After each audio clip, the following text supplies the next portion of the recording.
Listo, gracias a Dios estamos en Números, nos quedamos en el capítulo 18, no nos vamos a enfocar en el 18 ni en el 19, esto ustedes lo pueden ver en su casa, tiene que ver con las responsabilidades de los levitas y de los sacerdotes, todo el 18, vamos aquí a estar hablando del diezmo, y luego vamos a ver qué era el diezmo para el pueblo de Israel. Aquí tiene que ver con la purificación ceremonial, que esto ya lo vimos mucho también en Levítico, pero nos vamos a enfocar el día de hoy en el capítulo 20. El capítulo 20 se escribe para contarnos eventos que suceden al final del peregrinaje de Israel por el desierto. Es decir, está muy cerca del 13 y 14. ¿Se acuerdan que les dedicamos atención particular al 13 y el 14, que es cuando están empezando ya su viaje después de estar en Sinaí? Se levantan, no quieren entrar en la tierra, tienen miedo, le creen a los espías falsos y Dios se enoja, eso ya lo vimos, y los pone a dar vueltas por el desierto. Después, básicamente, en Números, no nos va a hablar de los 38 años y pico que estuvieron dando vueltas, porque el capítulo 20 ya va a retomar, el capítulo 20 ya va a retomar el final del peregrinaje del pueblo de Israel. Entonces, en el 13 y 14 fallan, desobedecen a Dios, son juzgados por Dios. Recuerden que Dios los pone a dar vueltas, dijo, van a dar vueltas en el desierto, básicamente sin sentido, hasta que todos se mueran, y a sus hijos los voy a meter a la tierra que le prometí a los patriarcas. Van a dar vueltas durante 40 años, un año por cada día que los espías estuvieron en la tierra prometida. ¿Ok? Recordemos dónde estaban ellos, en Cádiz. Esto es importante, ¿por qué? Porque después de todo su periplo por el desierto, después de dar vueltas sin sentido por el desierto durante casi 40 años, 40 años, el capítulo 20 los retoma ya prácticamente al final de los 40 años, y vamos a leer. El primer año, o sea, a ver, estoy en el 21. Estoy en el versículo 1. El mes primero del año, toda la comunidad de Israel llegó al desierto de Sin y acampó ¿en dónde? En Cádiz. Llegó al punto donde partió hace 40 años. Es decir, el hecho de que Dios no nos diga nada y no nos narre nada del tiempo que ellos dieron vueltas por el desierto, básicamente nos subraya la inutilidad de su viaje. O sea, no hay nada que contar. No hay nada relevante que contar. Dios los puso a dar vueltas, recuerden, solo para juzgarnos, para dar tiempo que se muriera toda esa generación, pero ellos al final regresan a Cádiz. Esto ya es al final del viaje por el desierto, regresan al mismo lugar en Cádiz. Mientras estaban allí, dice que Miriam pues falleció y la enterraron. ¿Quién es Miriam? Es la hermana de Moisés. Entonces vamos a pensar un poco en Moisés. Él ha soportado a todo este pueblo por 40 años. Aquí Moisés tiene ya prácticamente 120 años. Ya es un anciano. Ha tenido que estar soportando las rebeliones constantes del pueblo. Ha tenido que llevar la carga del pueblo. Y para colmo, en este momento muere su hermana. Y cualquiera podría pensar, bueno, esto es algo doloroso. Él está en este momento en un luto. Él está pasando en este momento por una situación complicada. Por eso la Biblia nos menciona claramente que Miriam murió y la enterraron. Dios quiere que sepamos qué es lo que está pasando en la vida del pueblo y en la vida de Moisés. Ahora, ¿qué sucede una vez que Miriam muere? Y Miriam está, pero vamos, y sus hermanos están en luto por ella. ¿Quiénes son sus hermanos? Tanto Moisés como el sumo sacerdote Aarón.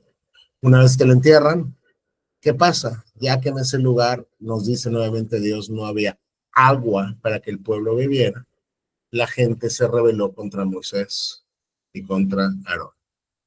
Después de 40 años de ver el poder de Dios en el desierto, dándoles agua, dándoles de comer, no permitiendo que su ropa se gastara, protegiéndoles, guiándolos, viendo manifestaciones externas de su gloria, viendo todos los milagros que pudieron ver. Este pueblo sigue siendo rebelde al Señor. Este pueblo no ha entendido. El corazón de este pueblo sigue estando duro. Es decir, esta gente en realidad no pertenece al Señor. Esta gente en realidad no es creyente en el Señor. Esta gente en realidad es enemigo de Dios. Por eso luego vamos a retomarlo en el Nuevo Testamento y nos dirá que ellos quedaron tumbados en el desierto por su incredulidad. Entonces, nuevamente viene la prueba, otra vez en Cádiz, por eso les digo que es relevante. Cuando se mencionan estos lugares en la Biblia, no es porque sí tienen una relevancia teológica, es relevante porque regresan a Cádiz, donde fallaron la primera vez y lo que produjo que dieran vueltas sin sentido por el desierto, y de nuevo hay una prueba, tienen sed, y de nuevo vuelven a fallar. ¿Por qué? Porque se rebelan, y ya vimos que rebelarse contra estas dos personas, en particular en este contexto, era rebelarse contra la autoridad que Dios les había dado. El pueblo dice que culpó a Moisés y dijo: si tan solo hubiéramos muerto con nuestros hermanos delante del Señor. Con varias veces ya Dios mató con plagas a varios del pueblo por su desobediencia. Dice: si tan solo hubiéramos muerto con ellos. ¿Por qué trajiste a la congregación del pueblo del Señor a este desierto para morir junto con todos nuestros animales? ¿Por qué nos obligaste a salir de Egipto y nos trajiste a este terrible lugar? Esta tierra no tiene ni grano, ni higos, ni uvas, ni granadas, ni agua para beber. Recordemos que Dios les guió directamente a la tierra prometida y les dijo: entren, pero ellos no quisieron. Entonces Dios les juzga. Si están viviendo esto es por su incredulidad, no es culpa de Moisés. Pero nuevamente le culpan a él, se quejan de Moisés, y al quejarse de Moisés se quejan de Dios y no creen en el Señor y no temen al Señor y no reverencian al Señor y desprecian al Señor, porque ya lo vimos en aquella ocasión cuando se rebelaron en Cádiz en el capítulo 13 y 14. Dios dice: ¿hasta cuándo este pueblo me despreciará?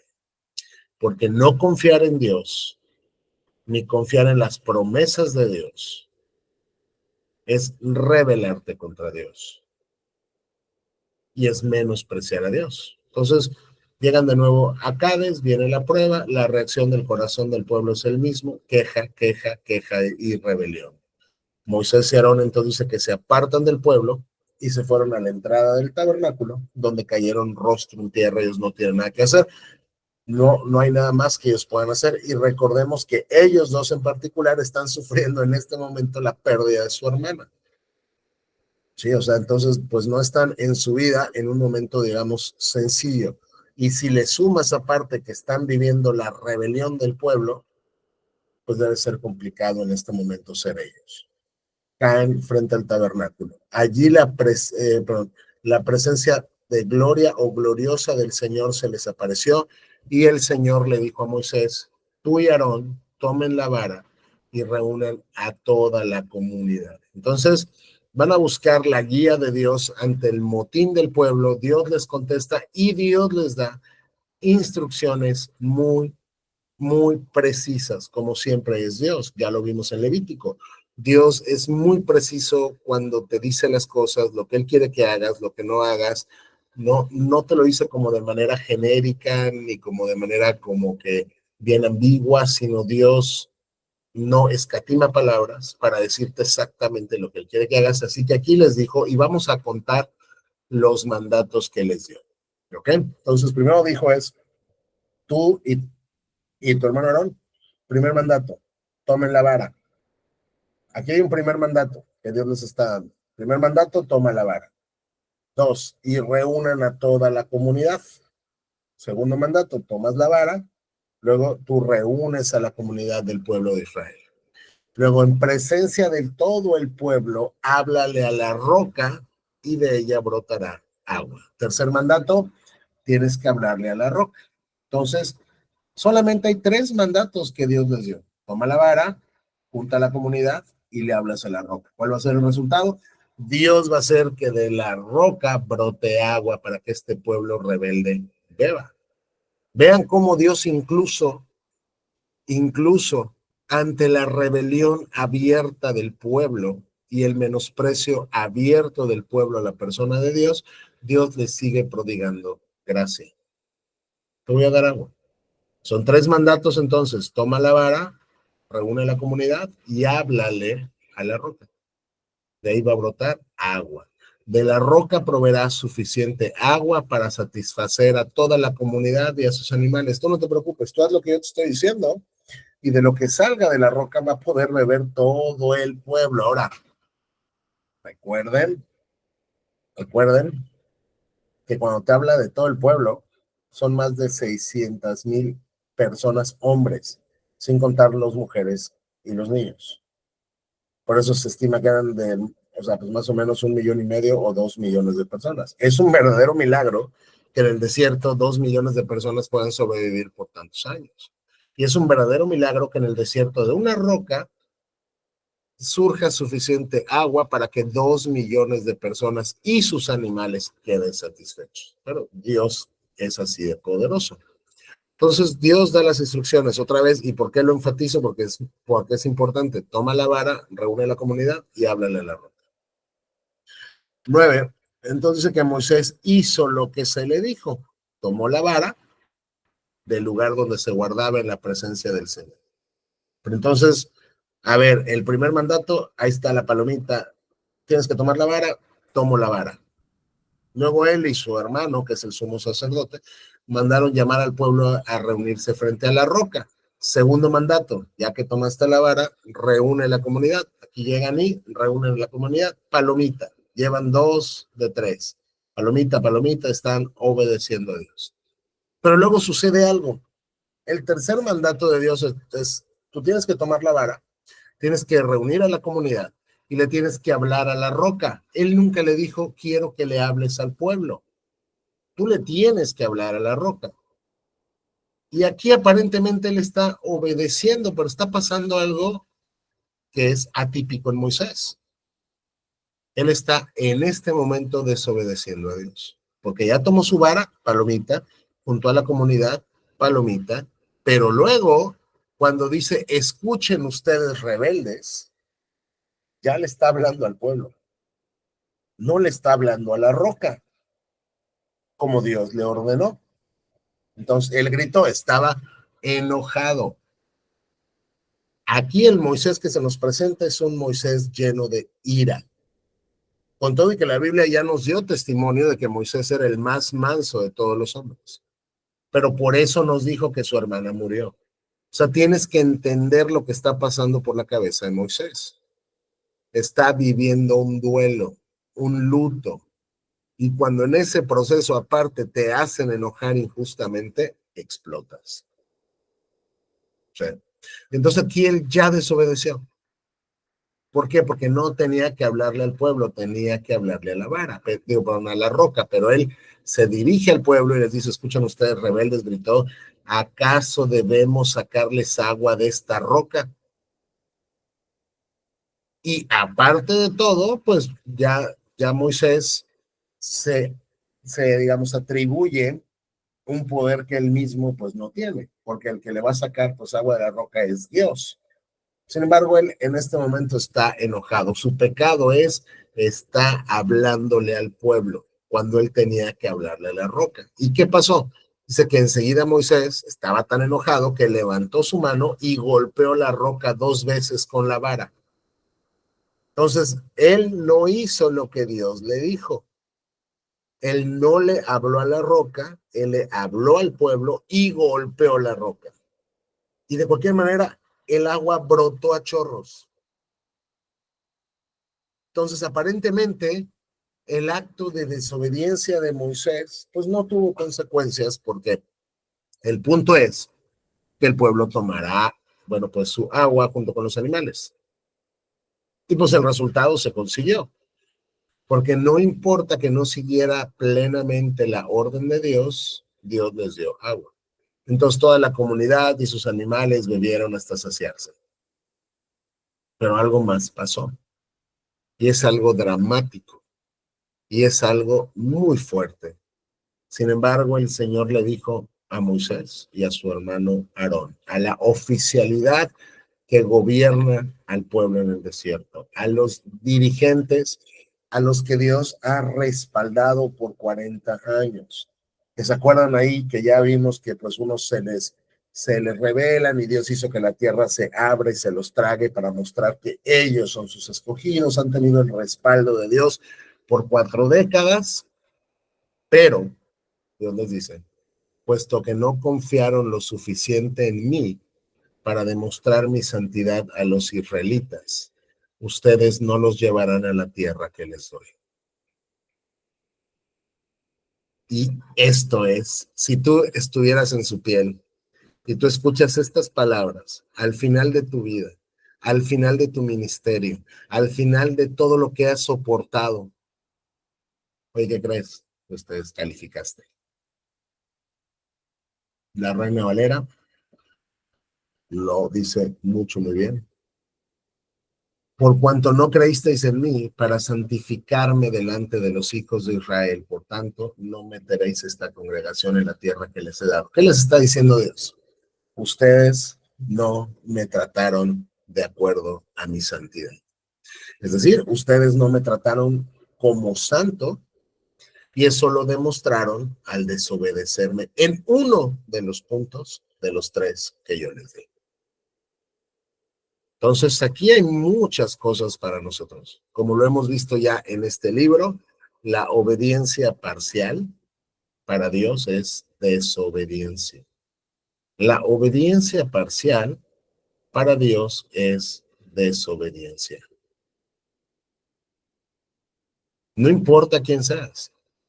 Incluso no importa si eres el hombre al que Dios le ha concedido verlo cara a cara y platicar con él y entrar al arca del pacto cuando tú quieras, no una vez al año como el sumo sacerdote, sino tú entras y sales de mi presencia cuando gustes, te he concedido ver mis espaldas, te llamé al monte, solo tú subiste, ahí te revelé mi ley. O sea, Moisés tenía una relación tan cercana con Dios que ninguno de nosotros se la puede imaginar en esos términos.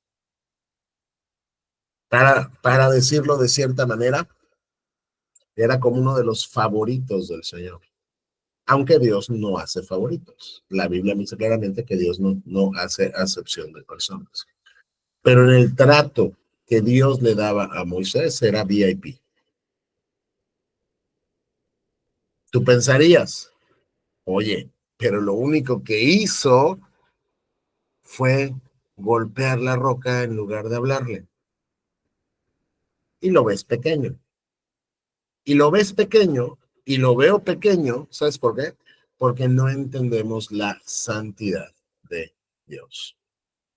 No la comprendemos, ni entendemos qué tan santo es Dios, ni entendemos qué tan pecaminoso es el pecado.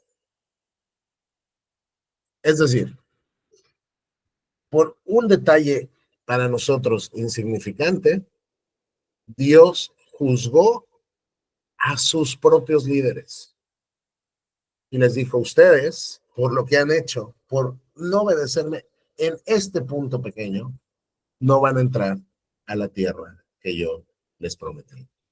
Entonces, o sea, piénsalo otra vez. Si eres Moisés, eres un anciano, has soportado al pueblo en el desierto, has sido fiel en tu ministerio, tu hermana acaba de morir, has llevado esa carga, has visto el poder de Dios, Dios te ha sostenido y al final te equivocas un poquito. Y Dios te dice, descalificado, no vas a entrar. Y todo es porque no me santificaste delante del pueblo, es decir, porque delante del pueblo no me trataste con la santidad que yo merezco. Entonces, la desobediencia es despreciar a Dios. Entonces, la desobediencia atenta contra la santidad de Dios. Cuando tú y yo desobedecemos la palabra de Dios, no estamos santificando a Dios, ni le estamos tratando como santo, sino le estamos tratando como ordinario. En el mejor de los casos, en el peor de los casos, le estamos tratando como inmundo, porque su palabra no es lo suficientemente poderosa para que nuestros corazones tercos y rebeldes se inclinen ante ella.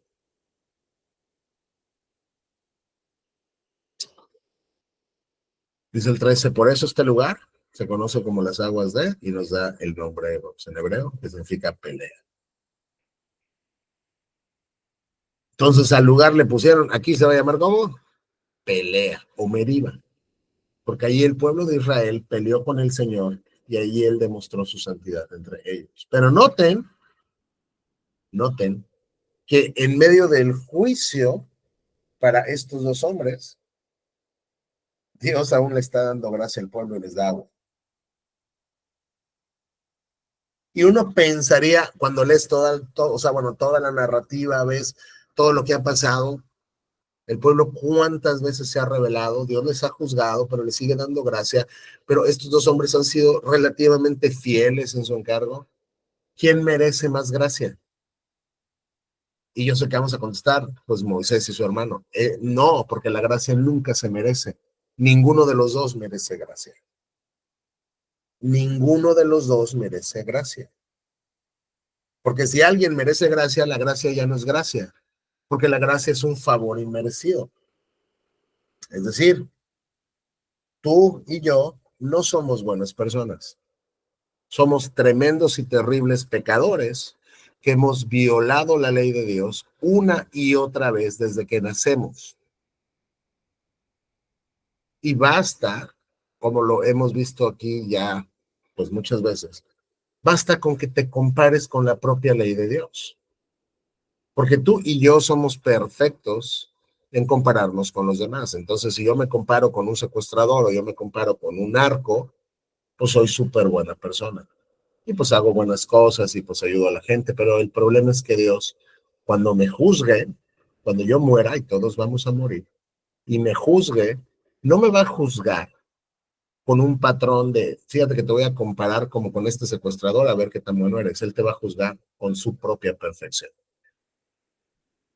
Y esa propia perfección de Dios tú la ves reflejada en el decálogo, en los 10 mandamientos.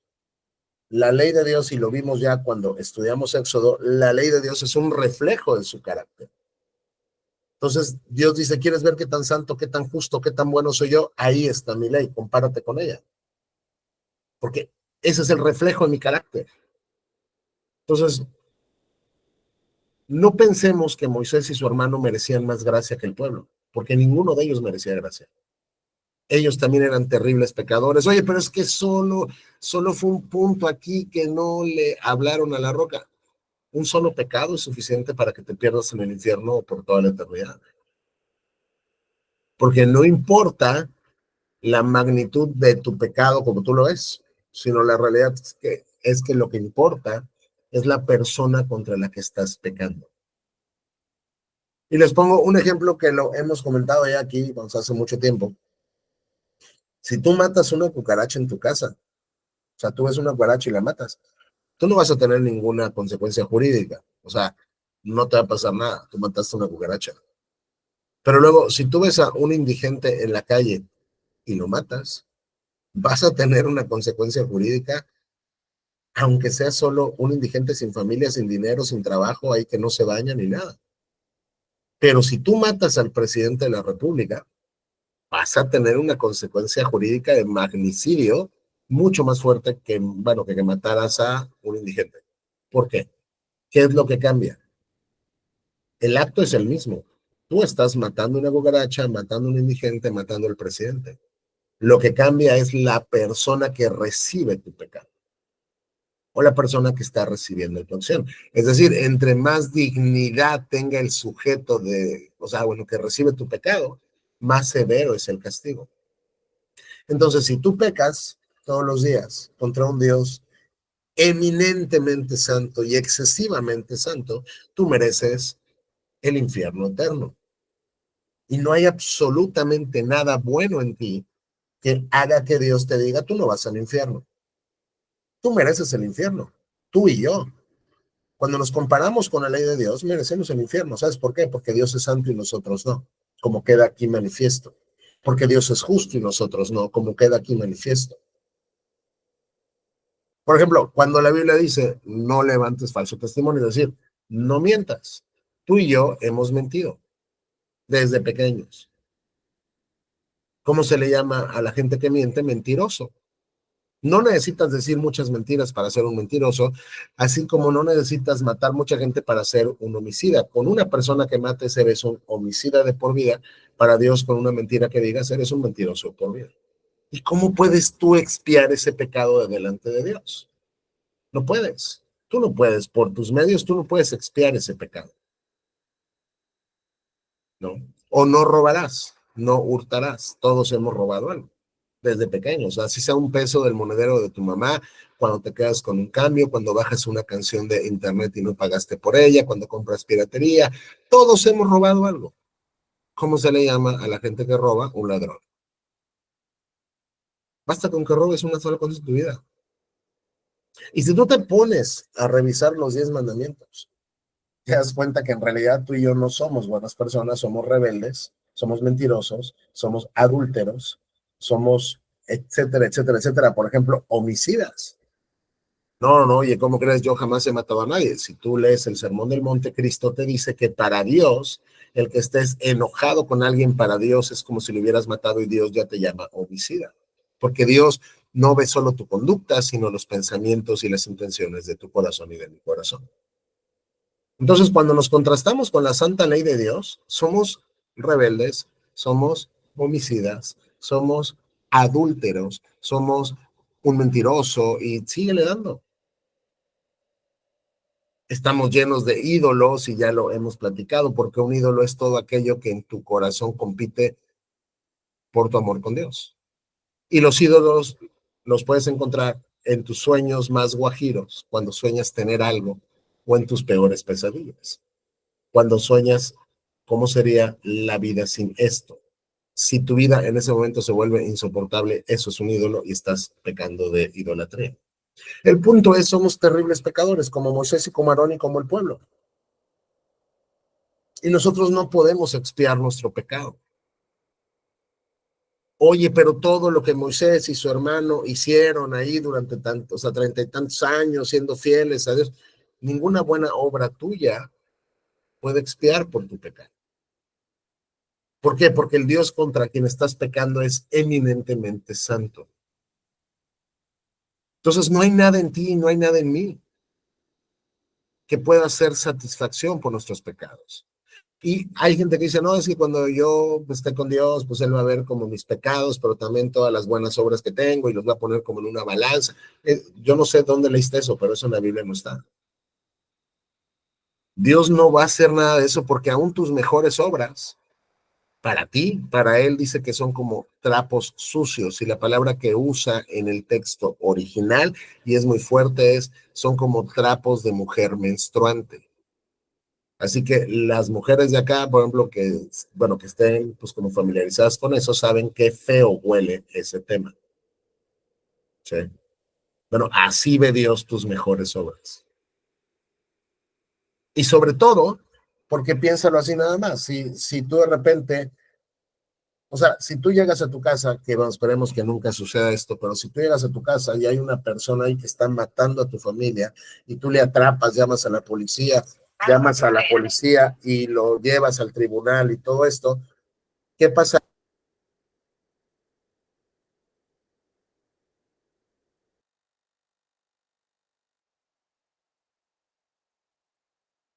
Perdón, ¿qué pasaría si tú escuchas que le dice al juez, juez, sí, yo maté a tal y tal y tal persona, ¿no? Yo violé la ley, pero quiero que veas que los fines de semana yo voy con los viejitos y les llevo comida, o voy con los huérfanos y les llevo comida, o sea, tienes que dejarme ir por eso, ¿va?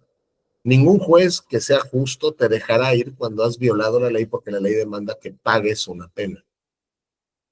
Y si un juez dijera, bueno, pues ok, sí, tú eres culpable, pero te voy a dejar ir por tus buenas obras, te aseguro que todo el mundo diría ese juez es un corrupto porque no está viendo que la ley se cumple. Bueno, Dios es mucho más justo que cualquier juez terrenal. Así que no vas a poder llegar con él y recomendarte con él por tus buenas obras porque no tienes ninguna y ninguna buena obra te alcanza para expiar tu pecado delante de Dios. Lo mismo que Moisés con su hermano y el pueblo. Entonces, si tú y yo somos terribles pecadores, que no conocemos a Dios, porque no importa que digamos que conocemos a Dios, el punto es si Dios nos conoce a nosotros. Y cuando digo si Dios nos conoce a nosotros es de una manera salvífica, si Dios nos ha dado su gracia para ser salvos. ¿Cómo podemos ser salvos? ¿Salvos de qué? Salvos de su ira, salvos del infierno, salvos de la condenación que nuestros millones de pecados merecen. Porque Dios es justo y cuando tú y yo llegues delante de Él y mueras, nos vamos a enfrentar con su justicia y con su bondad. Y eso es algo que nos debería de poner a temblar. ¿Por qué? Porque si Dios es justo, quiere decir que tú eres injusto, corre. Si Dios es bueno, quiere decir que tú eres malo, corre. No hay nada en ti, no hay nada en mí, no hay nada en Moisés, ni en su hermano, ni en el pueblo que los recomiende delante de Dios. Por eso es que sabemos que la única manera de ser salvo de la ira de Dios no es tener una religión, no es cumplir ciertos ritos, es entender que Dios envió a su Hijo Jesucristo a vivir como un hombre, siendo verdaderamente Dios, se convirtió en hombre y fue también verdaderamente hombre y él vivió una vida perfecta, obedeciendo siempre la ley de Dios. Él no la violó en ningún punto, él cumplió todos los mandamientos siempre, nunca se equivocó, fue y es absolutamente perfecto y luego él mismo se entregó como sacrificio y Dios Padre tomó a su Hijo, lo colgó en una cruz y sobre él derramó la ira que te pertenecía a ti y que me pertenecía a mí. Es decir, Dios castigó a Jesucristo por tus pecados y por mis pecados para que no te tenga que castigar a ti ni a mí por nuestros pecados, pero Él tiene que castigar tu pecado, si no lo castiga en ti ni en mí, lo tiene que castigar en un sustituto y ese sustituto es Jesús. Así que Jesús en la cruz se bebió toda la ira que Dios tenía contra los pecados de su pueblo. Ya vimos quién es su pueblo.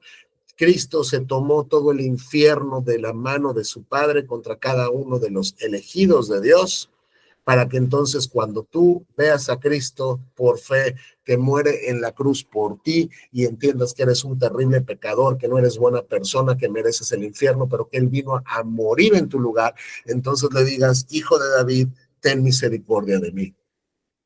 Dios te manda que te arrepientas de tus pecados y que creas en su Hijo, en el Hijo que murió por ti y que después resucitó de los muertos, y de esa manera Dios confirmó que era el Hijo de Dios y que había aceptado su sacrificio. Así que la salvación de tu alma y de mi alma no pasa por tus buenas obras porque no tienes ninguna, no pasa por tu religiosidad porque no sirve de nada, pasa con que entiendas que Cristo murió por ti y que tú te arrepientas de tus pecados.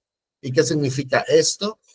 Hay un predicador que tiene muchos siglos que vivió, que ya murió, que lo dice de la siguiente manera: si tú un día, vamos, estuvieras en un cuarto totalmente oscuro, negro, no hay luz, no hay nada, tú no ves lo que está ahí en el cuarto, y tienes un collar que desde siempre tienes ahí, y juegas con tu collar y tú amas tu collar, tú nunca has visto tu collar, pero te encanta tu collar y lo sientes y todo esto y las texturas y demás, tú estás enamorado de tu collar, pero jamás lo has visto porque no hay luz. Pero de repente alguien prende la luz del cuarto y por primera vez en la vida ves que tu collar son cucarachas. En ese momento te las arrancas porque no quieres tener eso colgado ahí y no quieres tener nada más que ver con ello. Ese es el arrepentimiento de pecados. Cuando Dios prende la luz de tu corazón y ves el pecado como Él lo ve, dice, Señor, perdóname porque he vivido de tal y tal y tal y tal y tal manera que te ofende a ti. Yo no quiero seguir viviendo así.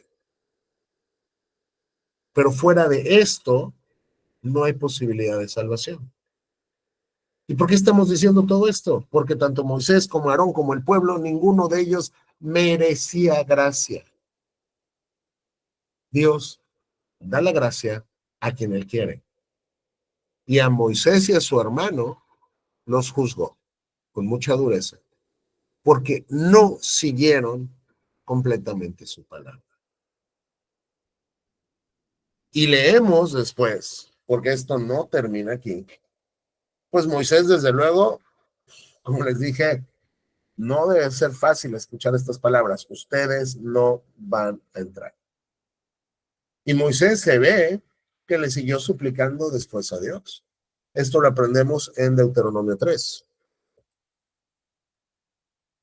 cuando les está diciendo ya que van a entrar en la tierra, todo esto, que recuerden ya en Deuteronomio tienes a la segunda generación, como en Génesis tienes ya, vamos a la segunda generación, porque recordemos que todo el Pentateuco se escribe para la segunda generación que está por entrar a la tierra prometida y Moisés les está recordando quiénes son y de dónde vienen. Entonces ya tienes a la gente lista para entrar. Y Moisés les está contando cómo se le prohibió a él entrar en la tierra prometida. ¿Quién me ayuda, por favor, a leer desde el versículo 21? Yo.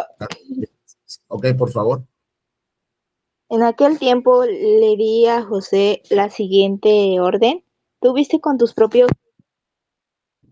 el Señor tu Dios les hizo a estos dos reyes. Él hará lo mismo con todos los reinos situadios al occidente del Jordán. ¿Hasta allá? ¿O No, sigo? síguele, por favor. Síguele, Ah, síguele. sí. No tengas miedo de esas naciones, porque el Señor tu Dios peleará por ustedes. En aquel tiempo le rogaré al Señor, oh soberano Señor, a mí, tu siervo recién has comenzado a mostrar tu grandeza y la fuerza de tu mano. ¿Acaso hay otro Dios en el cielo o en la tierra que pueda hacer cosas tan grandes y poderosas como las que haces tú?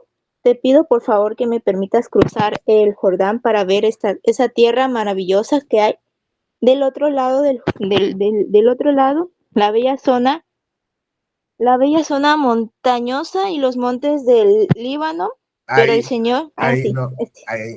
Ok, gracias, sí, Cristina. de nada. Entonces, Dios les está diciendo, ok, ¿saben qué? O sea, digo, pero está Moisés platicando con el pueblo y ¿sabes qué? En aquel tiempo yo le dije a Josué, que ya sabemos quién es Josué, Dios va a estar contigo, básicamente. ¿Okay? Dios va a pelear por usted, o sea, tú vas a seguir con este tema porque yo no. Sí, porque en aquel tiempo le rogué al Señor, aquí es Moisés dialogando con Dios. Recuerden cuántas veces Moisés intercedió por el pueblo. ¿Cuántas veces se acuerdan? Cuando Dios le decía, a ver, quítate Moisés porque los voy a destruir.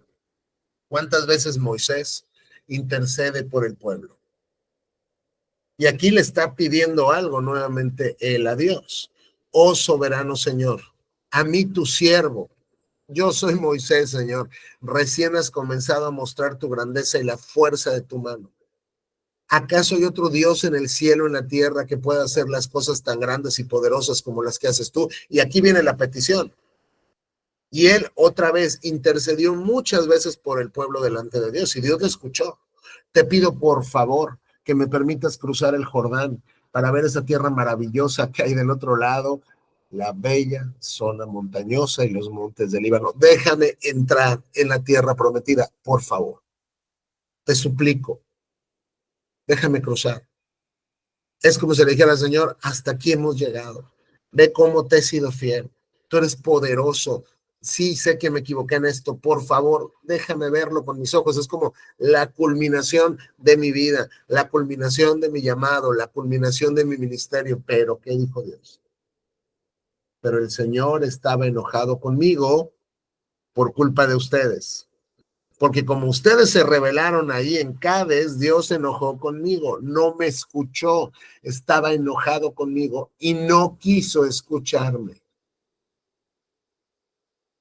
Oye, pero Dios, ¿cuántas veces Él no intercedió por el pueblo y tú lo escuchaste? Y ahora que tu siervo, que tú mismo das testimonio de que no hay nadie como Él en tu casa, te está pidiendo algo, tú esperarías que Dios le diga, ok, está bien Moisés, pero Dios estaba enojado con Moisés y no le quiso escuchar. Incluso Dios le dijo, ya basta, exclamó, ni una sola palabra más sobre este asunto. No va a pasar. Moisés, detente, deja de suplicar, deja de rogar, no vas a entrar. Pero te voy a conceder que dice, sube a la cima del monte Pisga y mira la tierra en todas las direcciones. Mírala bien, pero no cruzarás el río Jordán. Por lo tanto, encarga a Josué y dale ánimo y fuerzas porque él guiará al pueblo en el cruce del Jordán. Moisés, no lo vas a, o sea, tú no vas a entrar, te voy a dejar, digo ya, para que veas, te voy a dejar, súbete al monte, velo desde lejos, ve lo que te perdiste, tú no vas a entrar. O sea, él siguió pidiéndole a Dios. No, no es como que cuando Dios le dio ese juicio ahí en Cádiz, dijo, bueno, pues ya está ahí. No, él siguió, él intentó, él clamó, él le dijo, Señor, por favor. Pero Dios le dijo, ya basta, Moisés. Ahora, ¿por qué parece que Dios está siendo tan severo con Moisés? Porque Moisés conocía a Dios de una manera que nadie más lo ha conocido. Entonces, aquí hay un principio. Entre más sabes tú de Dios y entre más conoces a Dios y entre más has caminado con Dios, más responsabilidad tienes delante de Dios. Tú y yo, cada vez que escuchamos un estudio bíblico, cada vez que escuchas una predicación, cada vez que estudias tu Biblia y Dios te muestra algo, cada vez que le vas conociendo en tu vida con su poder, te vuelves más responsable delante de Él. Y entre más le conoces, más cuentas te pide Dios o más alto te pone la vara cuando te juzga. Y este principio después se retoma en el Nuevo Testamento. ¿Quién sabe dónde? ¿Quién sabe? ¿Cuál fue la ¿Quién? pregunta? ¿Dónde se retoma posteriormente este principio que entre más sabes o más conoces a Dios, Dios te juzga con más severidad?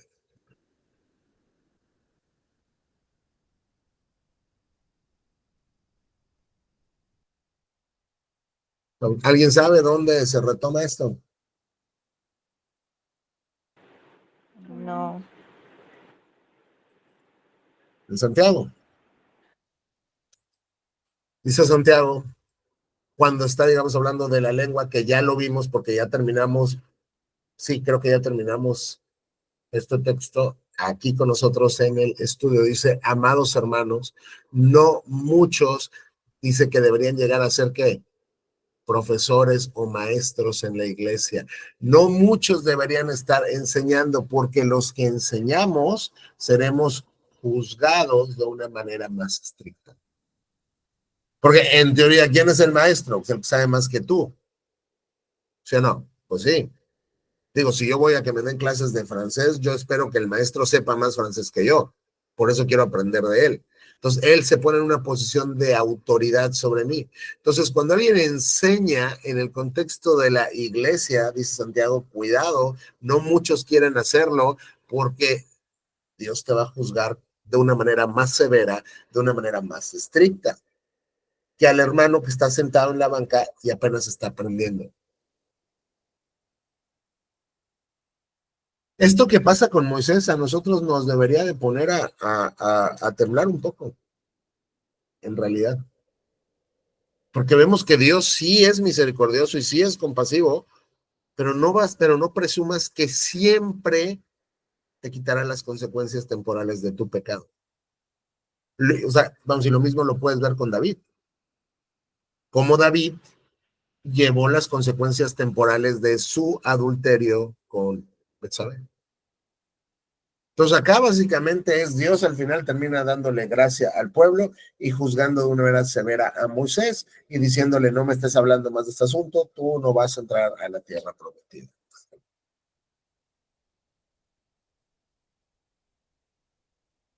¿Tienen preguntas hasta acá? No. No. No. Ok. Y después el capítulo 20 termina con la muerte de Aarón. No solo se murió su hermana, fíjense bien, no solo acaba de perder a su hermana, luego pierde la tierra prometida y luego se muere su hermana. O sea, Dios está juzgando a Moisés y también a su hermano, desde luego, porque él tampoco entró. Entonces, tenemos que temer a Dios. Y este temor del que la Biblia nos habla de Dios, sí, sí tiene, como se los he dicho ya muchas veces, porque hay gente que no se anima a decir, este es un temor de miedo, este es un temor de terror. Dice, no, es que es de reverencia y de respeto. Sí, eso tiene que ver, pero la Biblia cuando te dice teme a Dios es tenle miedo. O sea, no puedes escaparte de ese concepto. Dios no, o sea, Dios no se siente, digamos, como O sea, como que yo no quiero que la gente no me tenga miedo. O sea, Dios quiere que le tengas un miedo sano, aún como su hijo. Él ya te perdonó, estás en Cristo, sin embargo, te puede disciplinar. Teme a Dios. Tenemos que temer a Dios. Muchas veces cuando vamos a pecar, lo que nos debería, si estamos tan lejos de Dios como para recordar que Cristo derramó su sangre por nuestras almas y eso es suficiente para que nosotros le obedezcamos, por lo menos recordemos que si somos sus hijos y tú te apartas de él voluntariamente, Dios te va a juzgar. Y Dios me va a juzgar. Y Dios te va a castigar. Y Dios me va a castigar. Ten miedo. No es malo tener miedo. Él es tu padre y él es bueno y todo, pero como un padre diligente y no como un padre flojo, él no va a dejar que sus hijos estén pecando a diestra y siniestra sin que los traiga al orden por medio de la disciplina. Y Dios puede ser tan estricto o no como él guste. Lo vemos aquí con el pueblo de Moisés. Sin embargo, con Moisés y con su hermano fue muy estricto y muy severo. Entonces dice que toda la comunidad parte de Cades, que fue el lugar donde fallaron la primera vez. Aquí otra vez otra tragedia en Cades y llegó al Monte Or. Ahí en la frontera de la tierra de Edom, el Señor le dijo a Moisés junto con su hermano Aarón, ha llegado el momento en que tu hermano Aarón se reúna con sus antepasados al morir. Él no entrará a la tierra que le dará el pueblo de Israel, porque ustedes dos se rebelaron contra mis instrucciones con respecto al agua en Meriba. Bueno, pues ha llegado el momento de que tu hermano también se muera, Moisés. Ya se murió tu hermana, ahora viene tu hermano. Cuando uno pierde un familiar, y los que hemos pasado por eso, y todos los que han pasado por eso lo saben, cuando uno pierde un familiar, es algo doloroso. Y luego, el pensar en perder a un segundo familiar, pues luego es difícil, o sea, como que ni quieres pensar en eso. Estás todavía con este duelo, con la primera pérdida que estás acá sufriendo, y de repente él perdió a su hermana en el mismo capítulo, ¿eh? Él pierde a su hermana, pasa esto, pierde la tierra prometida, y luego pierde a su hermana. Y Dios le dice, otra vez le recuerda, ¿por qué no? Porque ustedes se rebelaron. Es decir, el pueblo también se rebeló, pero Dios juzgó con más severidad la rebelión de sus líderes que la rebelión del pueblo. Eso nos dice algo.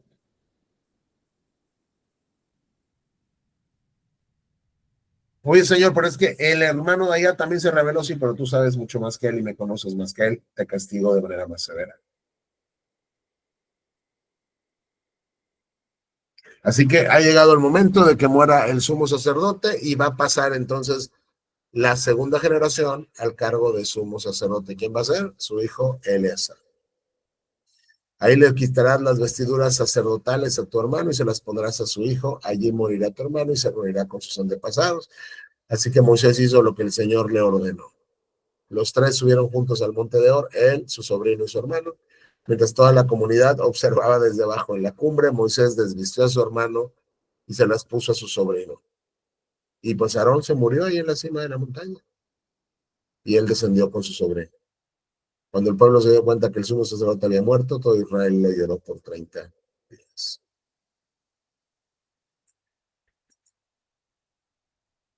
Mucha tragedia en este capítulo.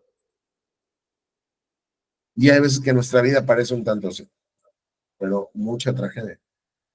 Sin embargo, el hecho de que Dios haya juzgado con tal severidad a Moisés y a su hermano, en ningún momento puso en tela de juicio la fidelidad de Dios para el cumplimiento del pacto y sobre todo la fe verdadera que estos dos hombres tuvieron como creyentes verdaderos y hoy pues están con él. Es decir, las consecuencias temporales que Dios les impone como juicio por su pecado en ningún momento ponen en peligro la realidad espiritual y eterna de que ellos le pertenecen y ellos no van a ir al infierno. Entonces, no confundamos la disciplina física de Dios con su pueblo en la tierra con la destrucción eterna en el infierno. Lo pueden ver con David. Después de todo lo que hizo y todo esto, el profeta le dijo, el hijo que tuviste con esta mujer, morirá. Y varios otros juicios y la espada estará siempre desde tu casa y todo esto, pero el punto es, pero Dios ha perdonado tu pecado. Es decir, Dios, o sea, tú no te preocupes, tú le perteneces a Dios. sea, tú eres un creyente salvo del Antiguo Testamento. Tú perteneces al pueblo del pacto. Pero hay consecuencias temporales que Dios no te va a quitar. Y David dice que oró y oró y oró y le pidió a Dios y le suplicó y le suplicó y le suplicó, y Dios nunca lo escuchó en términos de concederle lo que él pidió. Porque al final el niño murió. Y cuando el niño muere, pues él se levanta y dice, bueno, pues vamos a seguir con todo y con la vida, ¿no? Y pues aquí lo mismo con Moisés. Entonces, hay varios principios que tenemos acá, pero nos quedamos con estos dos nada más. La obediencia parcial es desobediencia. Recuerden, 3 mandatos. Oye, Dios, cumplí 2 de 3. Desobediencia, rebelión. La obediencia parcial es desobediencia. Y Dios juzga con más severidad a todos aquellos a quienes se les ha mostrado de manera más clara y más personal. Entonces, quiero que sepan y quiero que sepamos y quiero que entendamos que cada estudio que tomamos, cada vez que ustedes se conectan acá o que van a su iglesia o que escuchan una predicación de la palabra, pues, o sea, no de los falsos que dicen ser cristianos, que prometen salud y prosperidad, sino de la Biblia, cada vez que tú te haces, pero cada vez que tú conoces más a Dios, cada vez que tú le quieres conocer más y estudias más, y vives más en comunión con Él, te vuelves más responsable delante de Él. ¿Por qué? Porque como le dices tú a tus hijos cuando tienes a pues, un niño de 2 años y a un niño de 12, ¿no? Yo espero más de ti porque eres el mayor. Lo mismo Dios. Dios no juzga de la misma manera al creyente que tiene 3 semanas, 1 año caminando en la fe, que al creyente que tiene 55 años caminando con el Señor. ¿Ok? Entonces, pues por aquí nos vamos a quedar. Hoy solo vimos un capítulo, pero es que era bien importante ver toda esta narrativa y ver cómo lo está Dios presentando. Y sepan que todo esto otra vez le está pasando a Moisés en el peor momento de su vida. Pero pues al final Dios es providente por cuanto a la manera, y la forma y a las circunstancias de cómo nos llegan las cosas. Entonces en un solo capítulo él perdió a su hermano, a su hermana y la tierra prometida. Un mal día para Moisés. ¿Tienen preguntas, dudas, comentarios, inquietudes?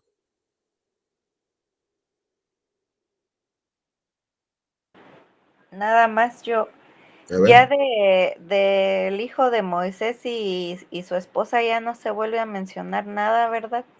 De Gerson, Ajá. creo que uno era Gerson y no creo cómo se llamaba, vamos, el otro. Digo así de memoria, en este momento creo que ya no. Creo que ya no, porque Dios le entregó, vamos, el liderazgo, no a los hijos que él tuvo con su esposa, sino a Josué. Ahora, ¿por qué? Pues porque Dios así quiso. ¿Por qué? Por gracia. Esto también nos muestra otro principio, pero este es pues más secundario y básicamente es, yo no sé si ustedes han visto, vamos, en muchas iglesias donde está el pastor y luego pues, vienen sus hijos que también luego son pastores y como que se van pasando el pastorado en la familia. No funciona necesariamente así. O sea, tú puedes tener hijos, tú puedes ser pastor y no quiere decir que tus hijos tienen el llamado de Dios para hacer lo mismo que tú. Pero entonces, digo, como para responder a tu pregunta, como por memoria, creo que ya no se menciona nada y se le pasa el bastón de mando a Josué, que es lo que vamos a ver ya después cuando terminemos el Pentateuco, cuando entremos justo en Josué, que es cuando ya entran a la tierra prometida. Él es quien los introduce, él es quien los lleva a la victoria y él es quien les entrega la tierra que Moisés pues no pudo hacer. Entonces, vamos, ¿alguna pregunta más? No. Ok, entonces voy a terminar con la grabación un momento, por favor. Un momento, por favor.